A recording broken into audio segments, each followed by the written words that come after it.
كلنا مرينا بالموقف ده، نخرج من الامتحان ونسمع حد بيقول بثقة الامتحان كان سهل جدا، في الوقت اللي احنا يدوب بنحاول نفتكر السؤال الأول كان جاي من أنهي فصل. الموضوع مش إنهم أذكى مننا، لا خالص، الموضوع كله إنهم بيذاكروا صح، بيذاكروا بذكاء، بيستخدموا أسرار وتقنيات بيستخدمها أكبر المتفوقين في العالم. في قهوتك اللذيذة أو أكتر مشروب أنت بتحبه، ويلا نخلي الذاكرة بتاعتنا حديد لدرجة تخلي المنهج نفسه يعمل لك حساب.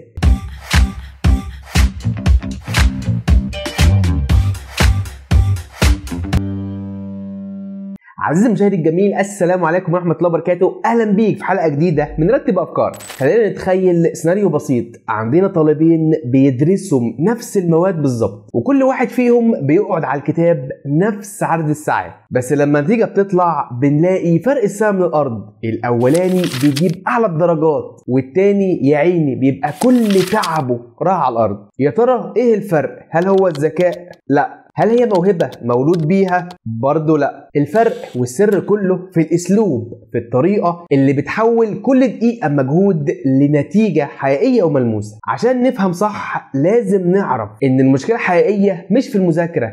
المذاكرة ذات نفسها ممكن تبقى سهلة، المشكلة في التذكر، انك تفتكر اللي انت ذاكرته، هو ده التحدي. معظمنا بنذاكر بطريقة واحدة، احشر المعلومة وادعي ربنا تفتكرها، بس العقل ليه شروطه، مش بيخزن اي معلومة وخلاص. المخ بيحتفظ بالمعلومة لو كانت نشطة او مرتبطة باحساس او بتتكرر كتير. دي القاعدة الذهبية اللي هنبني عليها كل اللي جاي. واول محطة معانا هي السؤال الاهم: ليه بننسى اللي ذاكرناه؟ ليه بعد ما نقعد ساعات طويلة نذاكر بنحس ان كل المعلومات اتبخرت من دماغنا تاني يوم؟ الإجابة أبسط مما نتخيل. معظم اللي بنعمله وقت المذاكرة هو مجرد إدخال للمعلومات، بنقرأ وبنعلم على الكلام المهم أو بنسمع محاضرة، كل ده إدخال سلبي. لكن الذاكرة الحقيقية القوية بتنبني من إخراج المعلومة، من استرجاعها من المخ نفسه. هو ده بالظبط الفرق بين المذاكرة اللي بتثبت والمذاكرة اللي بتطير. وحل الإدخال السلبي في السر الأول معانا: الاسترجاع النشط، واللي بيحول المذاكرة لعملية إخراج فعالة.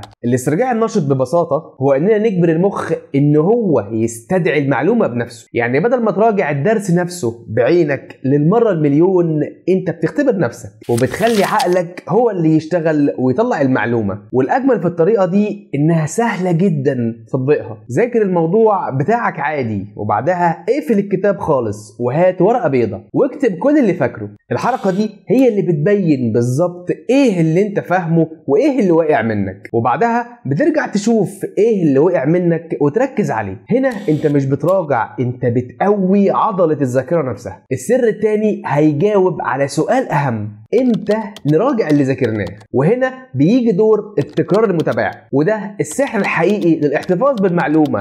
فكر فيها كده، ليه ممكن ننسى حاجة ذاكرناها امبارح بس نفضل فاكرين موقف حصل من 10 سنين؟ الإجابة هي التكرار. التكرار المتباعد هو إننا نراجع المعلومة على فترات زمنية بتزيد بالتدريج، وده عشان نحارب منحنى النسيان الطبيعي بتاع المخ. لما تراجع المعلومة في أول يوم، وبعدها بعد 3 أيام، وبعدها بعد 6، وبعدها بعد 10 أيام، انت كأنك كل مرة بتقول لمخك المعلومة دي مهمة، احتفظ بيها. فبتتنقل من الذاكرة قصيرة المدى للذاكرة طويلة المدى.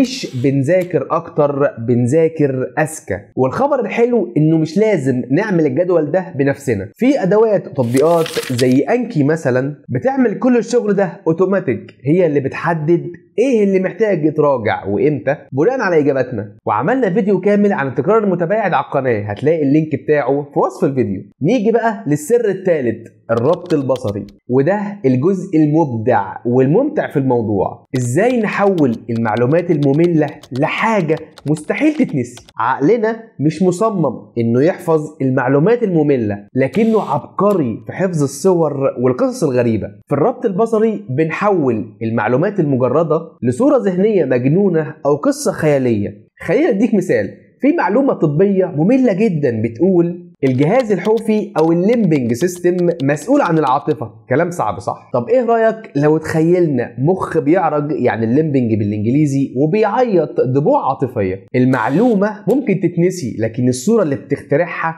لا. كل ما كانت الصورة أغرب وفيها تفاصيل أكتر كل ما لزقت في الذاكرة أكتر، لأن المعلومة اللي بتضحكك أو بتفاجئك مستحيل تنساها. أما السر الرابع فهو الاختبار الحقيقي للفهم العميق، وهي تقنية فاينمان. ببساطة اشرح المعلومة كأنك أستاذ في الجامعة. لما بنحاول نشرح حاجة لحد مخنا بيضطر ينظم الأفكار ويربط المعلومات ببعض. اختار أي حاجة عاوز تفهمها بجد وحاول تشرحها بصوت عالي وبكلمات بسيطة جدا كأنك بتشرحها لطفل عنده 6 سنين. يعني مثلا جرب تشرح قانون نيوتن لأخوك الصغير، هتلاقي نفسك بتقف في حالات معينة ومش عارف تكمل. النقط دي هي بالظبط الثغرات اللي في فهمك. ارجع للمصدر، سد الثغرات دي وارجع بسط الشرح من تاني. ألبرت أينشتاين قال لو ما قدرتش تشرح فكرة ببساطة يبقى انت نفسك لسه ما فهمتهاش. الشرح هو اعلى مراحل الفهم. وصلنا للسر الخامس، التركيز العميق، وده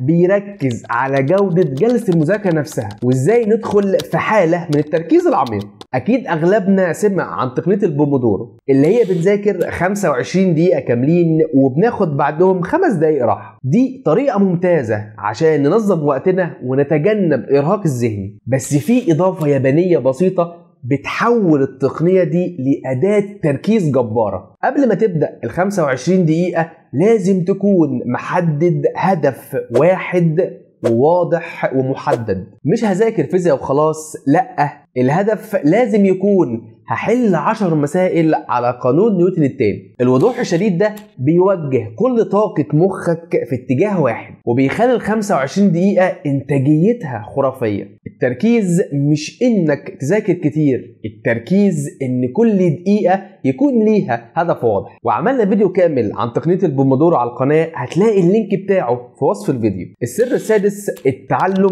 المتداخل او الانترليفنج. بدل ما تذاكر 3 ساعات متواصلة فيزياء بس، الأحسن تقسم الوقت ده ساعة فيزياء وساعة كيمياء وساعة رياضة. هتتفاجئ إنك فاهم أكتر. شبهوها بالرياضي اللي بيغير تمريناته عشان يقوي العضلة من أكتر من زاوية. الفكرة إن التبديل ده بيخلي المخ يتعب كل مرة عشان يسترجع المعلومة. بدل ما المعلومة تبقى واضحة وسهلة في نفس الجلسة الطويلة، عقلك بيضطر يدور عليها وينشطها مع كل تبديل للمادة. ده بيقوي الرابط العصبي للمعلومة دي بشكل أكبر. والتبديل ده مش بس بيساعدك إنك ما تزهقش، لأ، ده ليه فايدة أعمق للمخ نفسه، لأنه بيساعده إنه يشتغل بكفاءة أعلى. فكرة إنك تربط المفاهيم بين المواد، لما تذاكر فيزياء وبعدها رياضة وتستخدم نفس القوانين مثلا، وبعدها كيمياء فيها نفس المبادئ، بتبدأ تبني شبكة معلومات مترابطة مش جزر منفصلة. السر السابع، النوم. انت تقدر تذاكر 10 ساعات بس لو ما نمتش كويس